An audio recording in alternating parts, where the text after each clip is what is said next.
You had the opportunity to host the Prime Minister of India and the Prime Minister of Israel, Narendra Modi ji and Benjamin Netanyahu. How was your experience?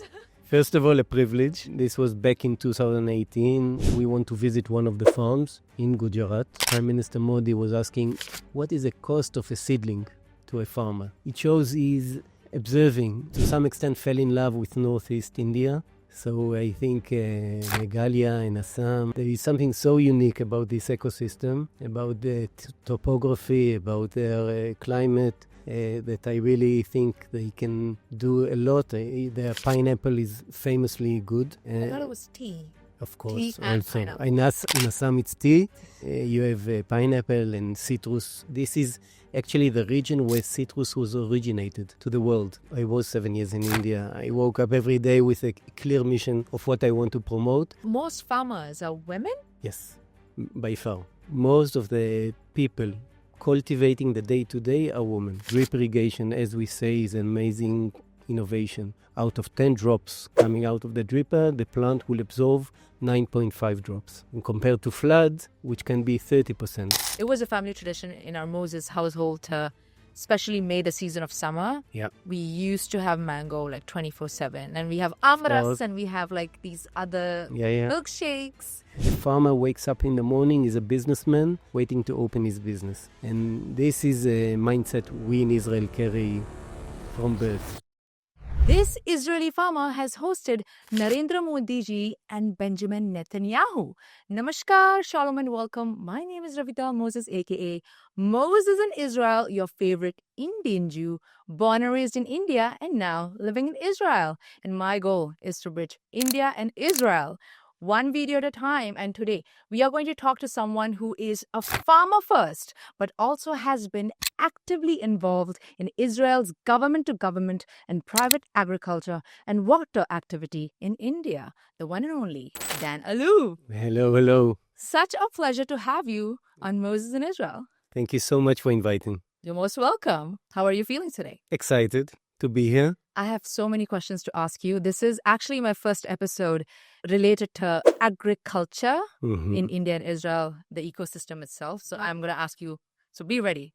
I'm ready. All right. Born ready. So before we get into your work in India, let's talk about how you got into it in the first place.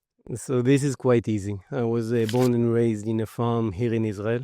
I still live in the farm. It's a family farm growing citrus. So from age 11, driving the tractor, going to high school with the tractor, and really it's part of my livelihood. When I got to the point after military to study, it was quite in a natural step. I went to study agriculture, agronomy. I did my second degree MBA, and my first job in agriculture, my real job, was being a viticulturist for a winery. So I was growing grapes and making wine in a very beautiful winery in the Mount Carmel. What a job to have. First job, a dream job, which taught me that in every dream job, you have the amazing and the average and the day-to-day. And for a young man, it was a great lesson to learn. How old were you back then? I was 27 when I started working after my bachelor degree. Okay. From there, I was moving into the best school in Israel. I moved to Netafim, and I became an expert in micro-irrigation. I was working in Israel and globally, mostly on orchards and vineyards. Okay. So finding how to turn this drip irrigation innovation into a solution, not a product. And it was a great school.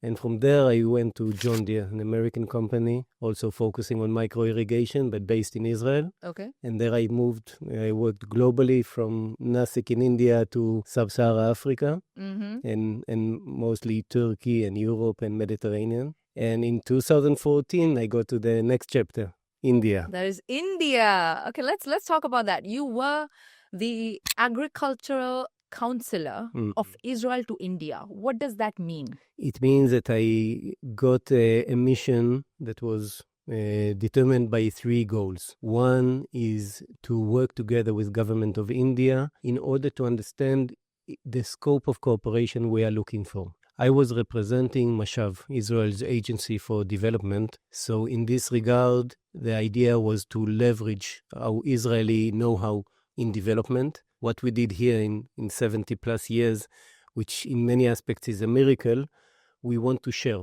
with the world and with our friends. So not in many places they have an agricultural counselor. In India, we do for quite a long time. And this is because India is considered a great friend of ours, and we want to share whatever we come up with. So this was number one. The second is to create a platform to enable farmers in India to absorb this in a way it is applicable for them. So this is a concept that stood behind the mission. Okay, so let's take a step back, and I want to understand, when you were there on a mission, what are the challenges of the Indian agricultural ecosystem? Because I know growing up, we were told, and it is a fact, that agriculture is very important in India, but a lot of the farmers didn't have the resources and did not know how to market. What was the biggest challenge back then? So I will answer the question in a wider point of view. Okay. I, coming into India, stepping into this position, I came with a lot of respect to India and what is going on there. Israel is doing amazing things and very productive and number one in many aspects. Mm-hmm. But when you move into any geography out of Israel, nothing is copy-paste. So when I came, my first mission was to open my eyes and ears and understand what my partner, which is leading the partnership, Government of India, wants me to do in terms of our cooperation. Okay. So we created a dialogue that was framed with an annual meeting, a steering committee, and within this dialogue, we identified the priority, the short list of things we want to do.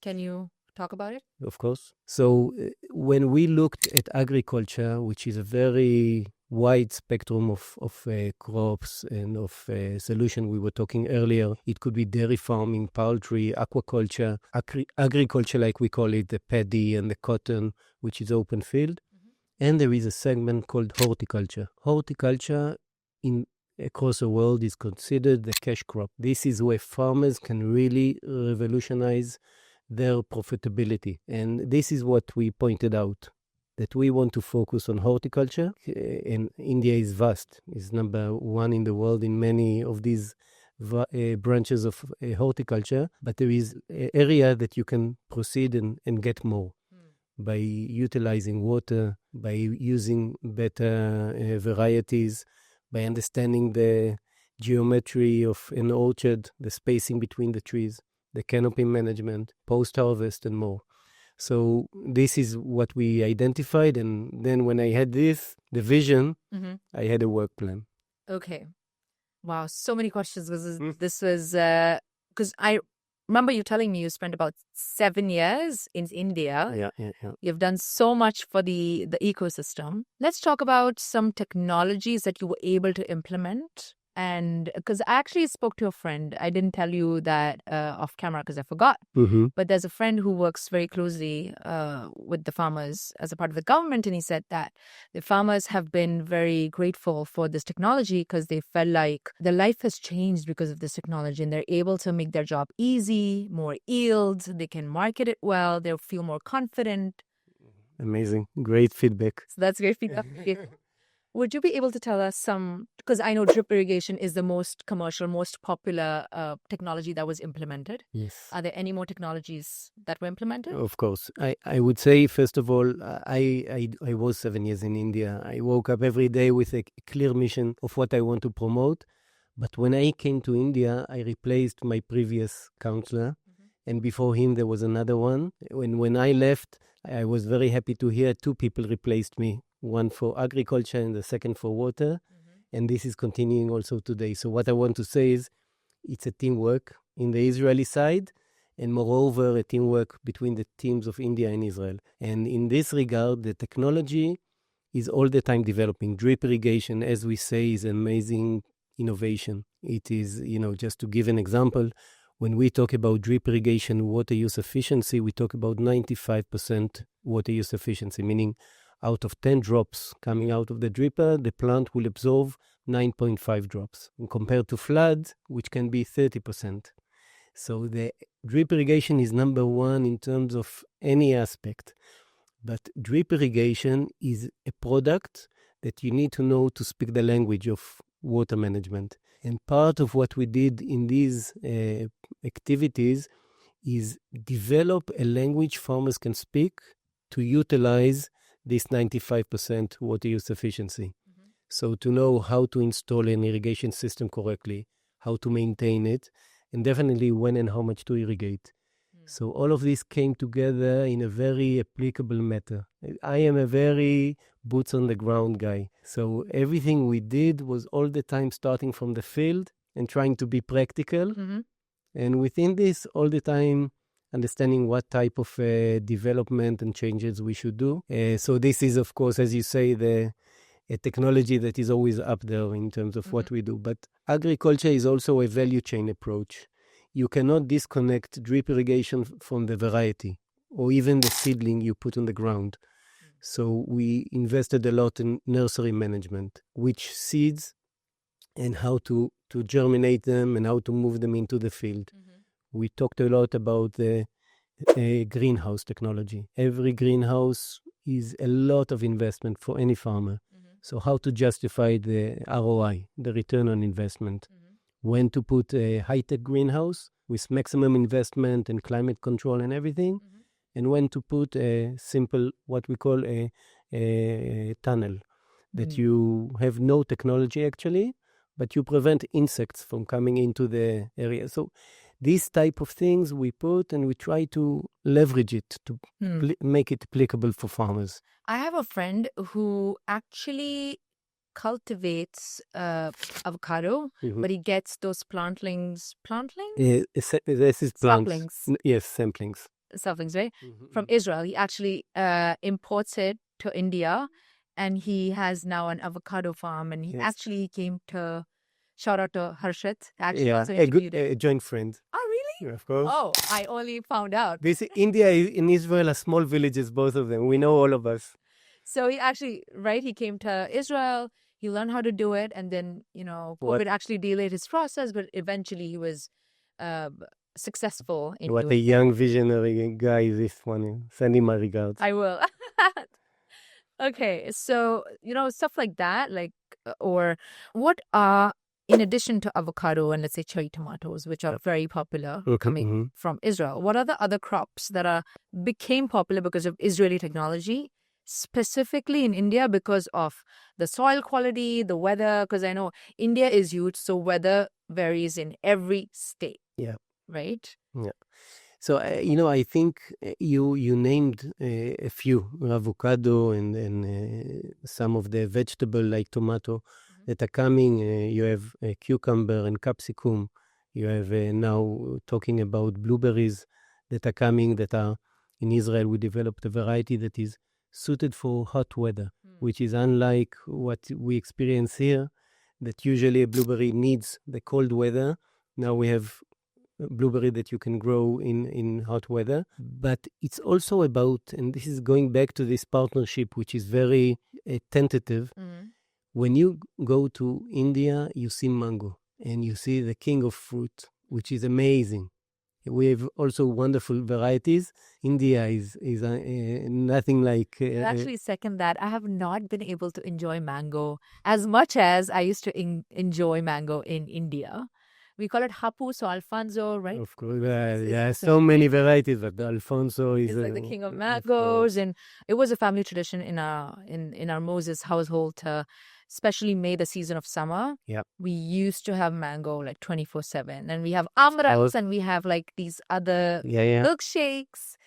So it's very true. It's and the idea was how to take these amazing varieties and just increase productivity, increase quality, and maybe bridge the ability to export them. And while saying all of this, it's happening also anyway. You see amazing FPOs, cooperative of farmers, that come together and succeed to work. I was working in a Talala region in Gir, Gujarat. I was working in Dapoli, also a very important part in Maharashtra. And in other places, and you can see that things are happening. It's all the time the need to say, okay, within this very vibrant ecosystem in India, where do I fit in? Where can I contribute? It's not that unless I do it, nothing will happen. On the contrary, things are happening all the time, but we can together 1+1 = 3 in this regard. I love that approach. In your experience, which is the most underrated state which has potential but people have not tapped into the space? I will tell you a little bit differently because I think I don't want to give a negative feedback on any state because I think each one is beautiful. I, to some extent, fell in love with Northeast India. So I think Meghalaya and Assam and Mizoram, yeah, there is something so unique about this ecosystem, about the topography, about their climate, that I really think they can do a lot. Their pineapple is famously good. I thought it was tea. Of course, Tea and also pineapple. in Assam it's tea, Yeah. and you have pineapple and citrus. This is actually the region where citrus was originated to the world. Really? Yeah. Fun fact, I did not know that. Yeah. Now I do. So this is very interesting, and so yeah, I think this is a place where you can go, but you touch in so many places in India, in Rajasthan, in Punjab, which is also a hub of agriculture, of course, but still you can see so much innovation that can come and so much new things that can be done. I can tell Dan is he loves agricultural technology, but at the bottom of your heart, you're like you said, boots on ground, you like to get your hands dirty. You have soil under your nails. Yeah. I saw it before I met him. I was like, you are your soul belongs to agriculture. Yeah. Right? And maybe this is a time to say that all the points I described to you were under a project that we called the Indo-Israel Agricultural Project. Let's talk about that for a second. Yeah, and this is a scheme that goes, again, before I came and continued during my time and continues today. And it is about focusing on centers of excellence. So building farms, which are a full value chain and one-stop shop for farmers, from nursery management to best practices cultivation up to post-harvest on key crops. So usually it will be pomegranate, citrus, mango, each one dedicated to this key crop. And the location is based on the state demand, meaning they say this is a place we want to improve and focus on this. So this is how it will be done. During my time, we arrived to a number of more than 30 centers, and today it's even increasing beyond that. This is the largest project in the world for Israel as a government and the largest cooperation of India as a government-to-government practical enforcement. And you reminded me to describe it because every time I had a VIP, a senior officer, engaging with his project, me coming and him, I used to tell him, let's meet in the morning in the field. Let's do some canopy management. Let's go and do something in the field that both you will experience and people will see us and follow and feel it's so this is definitely something that is in my blood in this regard. I can tell.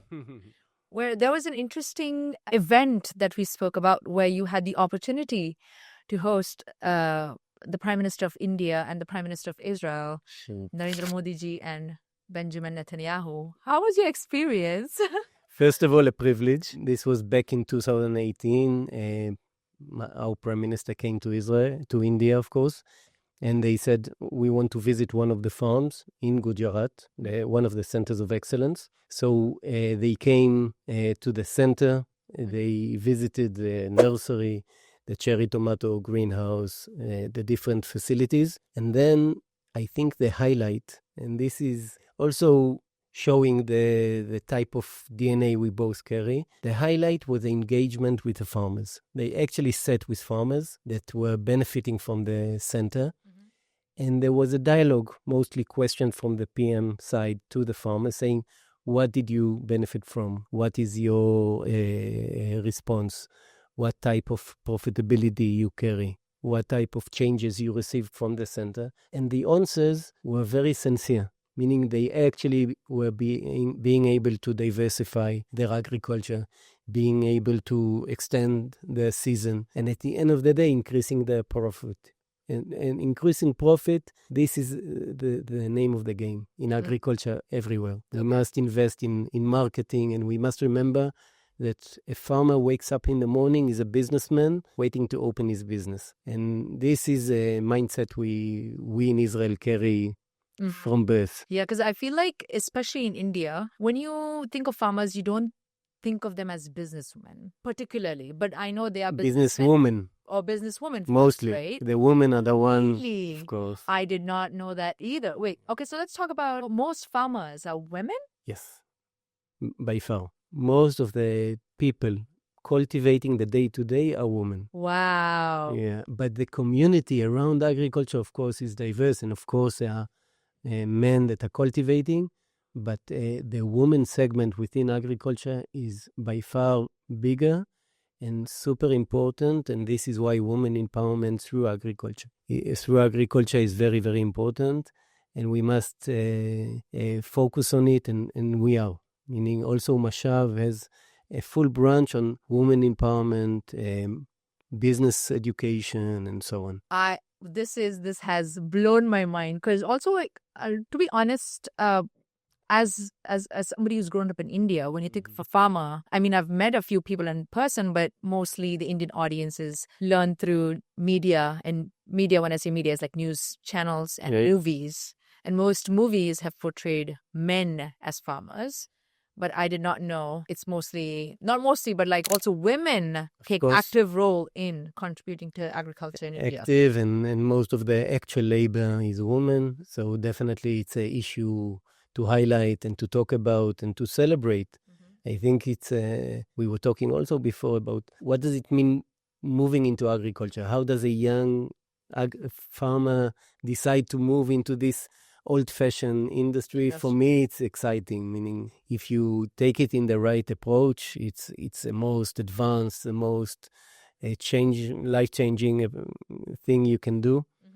But yeah, this is a situation. Okay, I have one more question with regards to the event you were part of. Is, as I'm very much fascinated by both our prime ministers, and you have had the opportunity to, spend time with them, and how are they in person? I relate very much to your question, meaning I too it was immense hosting them. I remember I was 45 minutes with them, walking in a farm, escorting them and showing. So first of all, you can see there is a true friendship between them, which is sincere, and you could feel it. And in terms of their interest, you can see they both relate to the field in terms of understanding this is a pillar in our relationship, agriculture and water.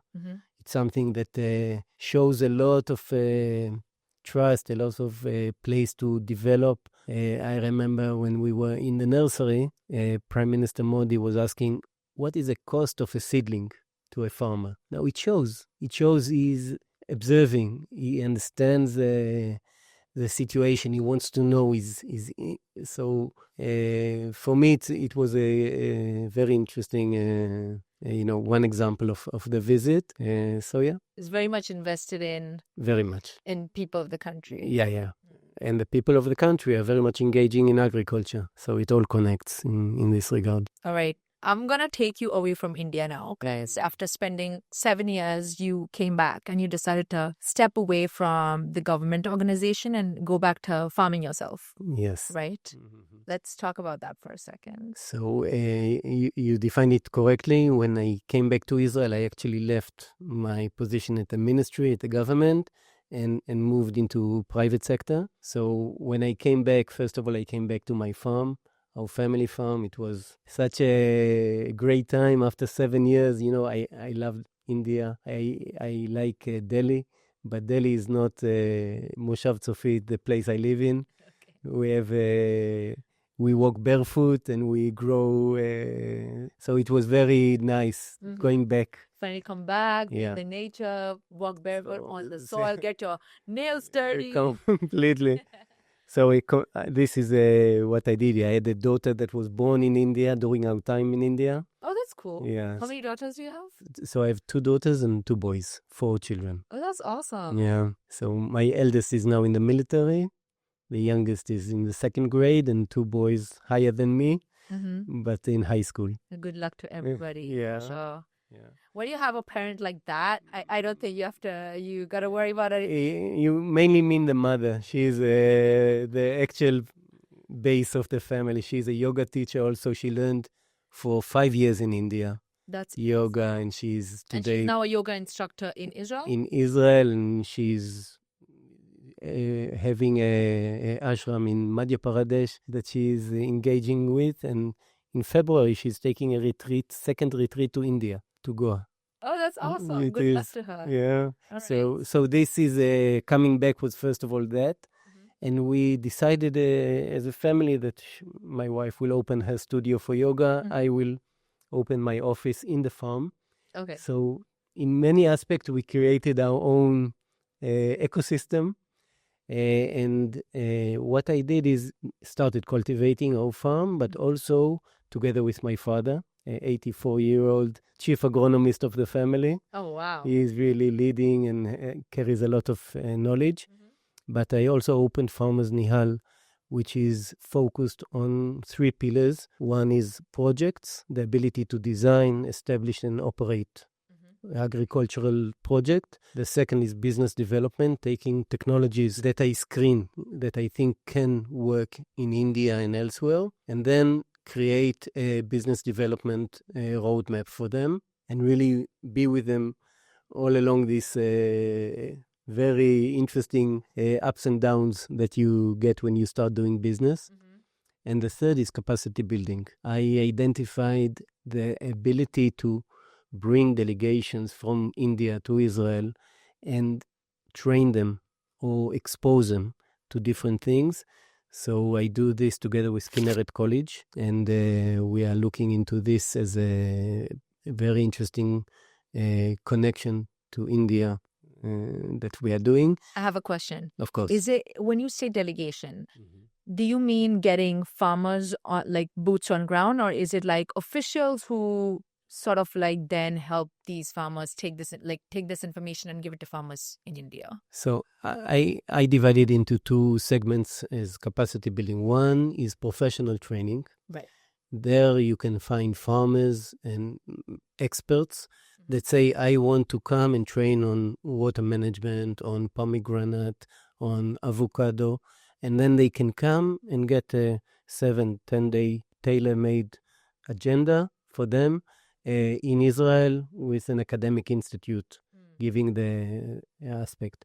The other segment is for decision makers. If, for example, you have someone that says, I want to leverage an ecosystem that is advanced and modern, so he wants to come into Israel, and we can engage with decision makers here, see the full ecosystem of Israel. You know, the example of water is so strong, so it's easy to demonstrate. For us, water is owned by the state, by Israel, not by the people. And there is a water authority that is regulating the ecosystem of water, but also creating the infrastructure. So it's a very efficient body that can really lead. And when you see this miracle of Israel, that we have abundance of water, but we are mostly desert, it's because of this ability to create the right structure. So for a decision maker to come and engage and see is a great ability to get some knowledge. Also here, there is no copy-paste. It doesn't mean you need to take what we are doing and move it to another geography, but definitely you can learn and take things out of it. The inspiration, because then, there's like, I think Israel has managed to build a structure and has been like a spearhead in water management, water technology. For sure. Everybody in India that I speak to, and they're like, oh my gosh, you're in Israel. You guys are the best, number one, at defense, cybersecurity, agriculture. These are 3 main things that we are known for, right? Yes. But it is a proud moment for Israel and Israelis to talk about these technologies, because we're really good at what we do. It's very true. But again, I'm telling you, What's the reason, though? Okay. What is the reason? Like, I understand defense why, because we have no other way. We have to be best at defense at this point. What I understand, because even there are other countries that are in the Middle East that are desert Yes. like Yeah. and have the same temperatures but why did we manage to become the leader?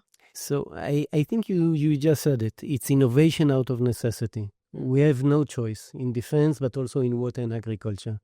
We are living in this neighborhood. We have the need to do business. So if we need to sell avocado to Europe, then we need the right variety. We need the ability to have the shelf life that can justify the shipment of avocado to the shelf in London, that it stands in a good way on the shelf and the customer will take. All of this, reverse engineer it, you need to be the best. But one thing that I also remind myself, it's not we are the best, but it's not that nobody is like us.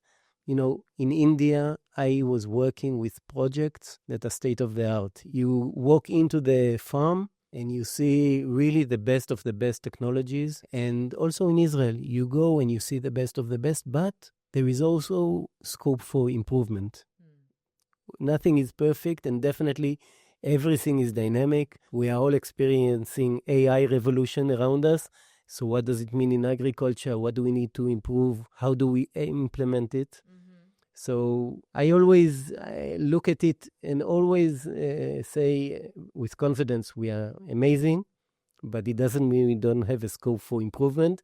And definitely it doesn't mean that we are better. I love that you're so humble, even if we are, or one of the... No, we are, but it doesn't mean that I never look down. I'm a small farm holder here in Israel. You understand the meaning of I know, exactly. and working so hard. Exactly. And I know that it's up to each of us to do the best, and it's much better to do it together, in my opinion, meaning it's not about me or you, it's let's do it together. Let's and partner, achieve. let's collaborate, let's make this world a better place. Yeah, and positive impact for everyone. Mamash. Okay. Since you have been working privately for some time now?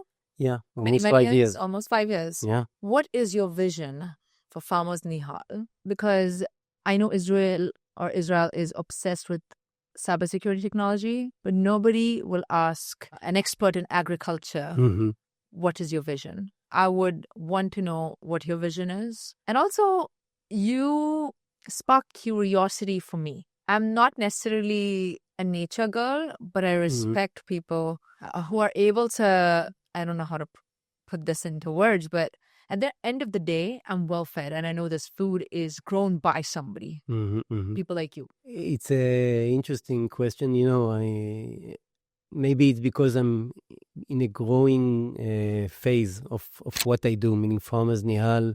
I am working with it for the last 5 years, and it has gained achievements. But for a company, it's a young age, meaning I'm still moving into it, and I'm still venturing into projects, and it's something in motion.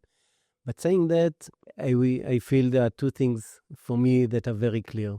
Meaning my vision is always combined between my personal and my professional. So in terms of that, I know that being in the family farm that I have, having the family growing in the farm, having this engagement with direct marketing. We haven't touched much of what I do here, but we took a small farm, we created a boutique cultivation. Let's talk about it. I am presenting. So it's a very small farm, and the only way that we can justify our activities by generating direct marketing and saying a story which is different. So we have very premium citrus variety, but also taste of varieties from the past. Israel has grown citrus since its establishment and before. I remember you telling me a term, tam palm. No. Tam shel palm. Tam shel palm. I remember that. The taste of the past. Yes, tam shel palm. Wow. I remember. And so we are growing these varieties, and people are really coming to us and are happy, and having light in their eyes saying, wow, it's like my childhood. It's like what... What are those fruits we're talking about? So we have Michal, an Israeli mandarin, easy peeler, and we have Shamuti, which is an orange. But these are red oranges, no? So the red oranges, which I brought to you, is Karakara. Kara kara. Yes, Okay. and this is a wonderful variety which has a balance between acid and sweetness. It's very good for cocktails. Noted. Yeah, I know, for me too. So it's a very interesting new variety we started this year. And we planted a Japanese variety called yuzu this year, which is aromatic. You use it for food and baking, and it's less for edible as a fruit. And bergamot is used for perfume and other essence. So it's a rich world, and we try to tell a different story. And now we are also moving into cultivating a new field for wildflowers and creating seeds, and maybe lavender will come later on. So it's a nice place to visit, and it's also for education, hopefully, so people can come and feel and experience that. So this is our farm's story. And in addition to that, I love the fact that I'm active in India, parallel to me being a small farm holder in Israel, working with projects, engaging with the players of the ecosystem, leveraging technologies like Talgil, which is a controller for irrigation. In my opinion, good because it's strong and it is supported. And so now we are looking how to implement it and upgrade the systems of drip irrigation that are installed and such technology. So for me, this is exciting. The ability to have these two things. I can see the spark in your eyes. Yeah, and this is a test. If you like what you do, I think it carries on. Yeah. I truly believe in that. Are your kids interested? Because I know it's a family farm. Yeah. If you would have them here, Yeah. I think the youngest says, I'm a farmer. She has no doubt. But then you get to the bigger and they say, Dad, leave me alone. Don't bother me. Don't make me go out. Yeah. But I do. I force them. You sound like an Indian dad. Yeah, we are similar in this too, I think. Yeah. Not in the schooling aspect. Schooling is so different. So but I think strict. Parenting style, they're like very similar. It's a generation that they went through so much. So I gosh. can. Well, let's talk about going back to India for a second. Okay. What were your takeaways as an Israeli living in India about the people, about the culture? What did you bring back with you and you still keep with you and implement in your day-to-day life? No, that's interesting. I'm not sure I thought about it. First, I think it comes through, we love India as a family, meaning I traveled there after my military. I traveled for almost a year in India. It was in 98, many years ago. And then I really fell in love with India.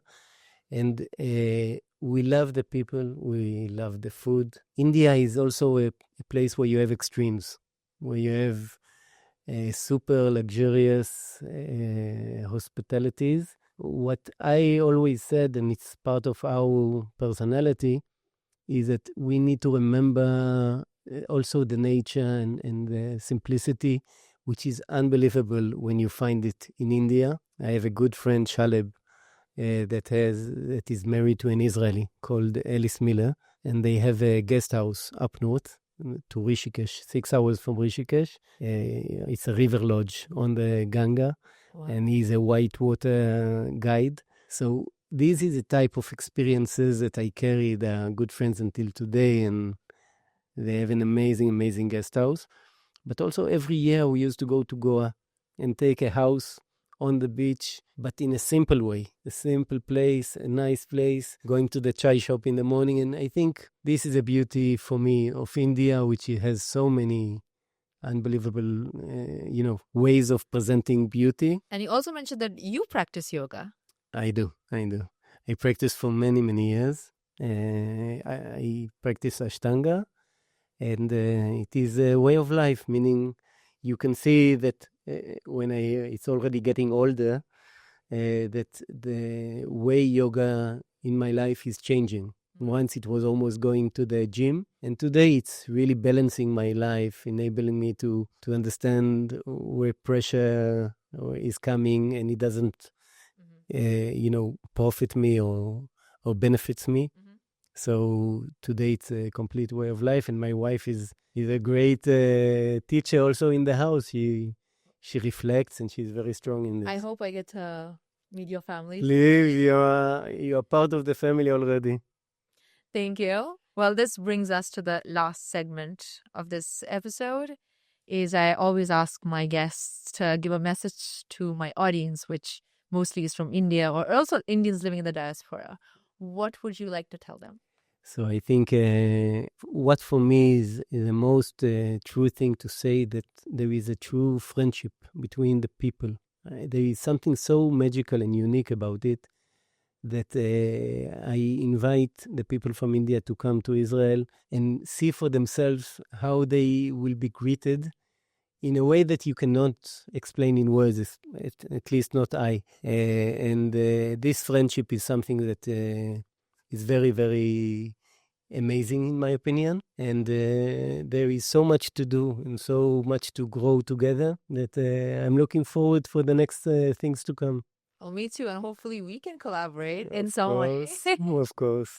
Well, I'm going to add Dan's LinkedIn profile in my description box if you want to go reach out. He's extremely friendly and has so much to share about agriculture. Also, if you're a young professional wanting to get some sort of mentorship from somebody in Israel in the agricultural space, I would highly recommend Dan. He's extremely friendly and has so much to share. And with passion, he goes out of his way to do things for people in the ecosystem. Thank you so much. Thank you, Dan, for such a fabulous episode. I truly enjoyed our conversation. If you have any questions for Dan, go down in the comments section and let us. We might come up with episode 2, or I might just forward your questions to him and we'll find a way to answer them. Of course, next time in my farm. Actually, next, I don't know, video or episode, to your farm. I've never been to an Israeli farmer's farm. I would love to see how it works. You have a second episode, guys, with Dan. And in the meantime, stay safe, watch the right content, and we'll see you next time.